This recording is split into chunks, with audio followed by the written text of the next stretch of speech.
Hi everyone! Kamusta kayo? Welcome back to another video, and kung bago kayo sa aming mga videos guys, kami po pala ay isang Pilipinong pamilya na nandito ngayon sa UK.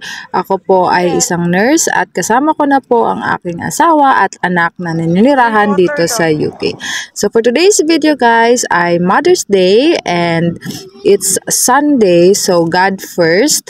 Punta muna kami ng church para magsimba. So, ayan na guys, nagsisimula na ang service.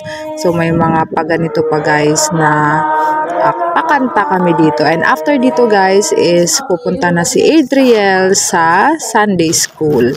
So, ayan kami guys. And may pinapagawa lang sa amin dito na kakantahin namin na by row. So, yan kami guys, kumakanta. After na nito ng praise and worship. So, before ng preaching. And ang preaching pala namin guys is about the fruit of the Holy Spirit na mababasa natin sa Galatians. So, ayun guys. And ang nagrema talaga sa akin doon is yung we will not gratify the desires of the flesh if meron tayo ng mga fruit of the Holy Spirit, which is love, joy, peace, gentleness, kindness, faithfulness, self-control. Basta 9 yun na fruit of the Holy Spirit guys. And isa din guys na-remember ko talaga at tumatak sa akin is yung it is no longer I who lives but Christ who lives in me. And the life that I live now, I live by faith to the Son of God, which is Jesus Christ. So, ayan guys, after namin magsimba, ay nag-decide kami pumunta ng Gloucester kasi meron doong Dragon Boat Festival. So, nagandahan kami dito sa field na to guys kasi first time kong dumaan dito papuntang Gloucester kasi ibang bus yung sinakyan namin, bus 94. So, iba yung dinaanan niya. Kasi usually, it's bus 99 na pupuntahan namin, sinasakyan namin papuntang Gloucester. So, ayun guys, ang ganda ng field, diba? May mga flowers na nagbo-bloom. And then, ayan guys, samahan nyo kami sa aming pag-celebrate ng Mother's Day for today's video. And ayan guys, ang ganda ng mga bahay at ang ganda talaga ng field dito. Where are you going? Where are you going? Where? Dragon boat. Are you excited? Yeah. What did you do in Sunday school? What did you do in Sunday school? Dishes and playing dishes. Are you happy? Yes. So, ayan guys, malapit na kami sa Gloucester. So, ayan, Glos Business Park. Then, nandito na kami guys, papunta na kami dito sa docks kung saan gaganapin ang Dragon Boat Festival. So, ang daming tao guys, and then, mainit na talaga. So, ayan, kaya madaming activities this summer.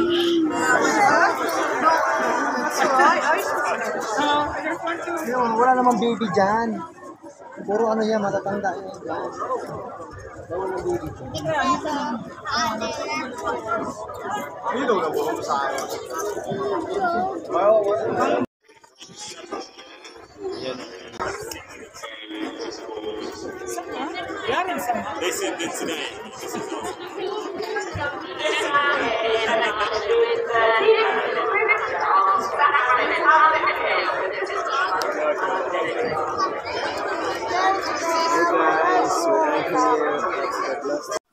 So, ito na yung Dragon Boat Festival, guys. Nagsimula siya ng 9 AM dito sa Gloucester.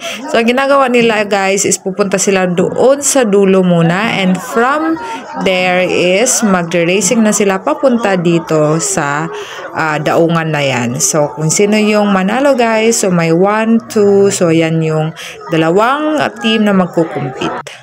Alam nyo ba guys na habang nanonood kami ng Dragon Boat ay nagre-request ang aming baby loves na sumakay daw siya ng boat. So ayan guys, ang ginawa namin is napilitan na lang kami pumunta dito sa cafe na to na nasa boat. So para daw kunwari nasa boat na kami. So nag-order na lang ako ng ice cream niya, ng kape ko at saka ng cold drink kay Dada. Para lang hindi umiyak tong bata ang ito guys. Kasi gustong-gusto na niyang sumakay doon sa mga dragon boat na nagkukumpit doon kanina. Hay nako guys. So ayan, napilitan tuloy kami at napagastos tuloy kami nang wala sa oras.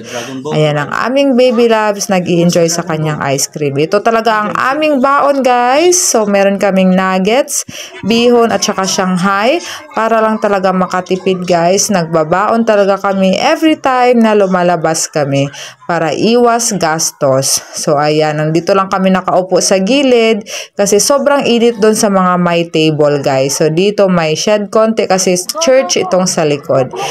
And after kumain guys ay bumalik ulit kami dito sa docks kasi magsa-start ulit ang isang competition. So ayan guys, ang mga tao naka-sleeveless lang kasi nga mainit. So panoorin nyo guys ang competition ng dalawang grupo na to.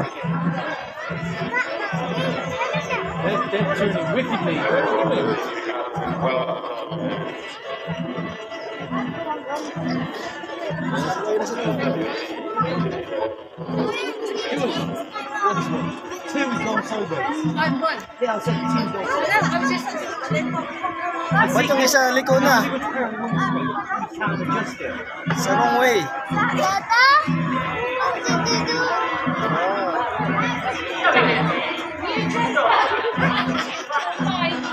I've actually changed my mind. I'm going for one.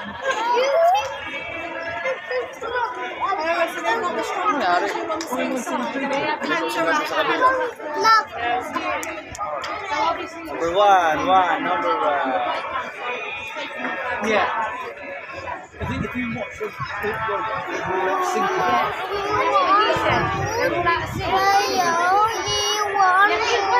ayun na iwan siya, pakita na natin.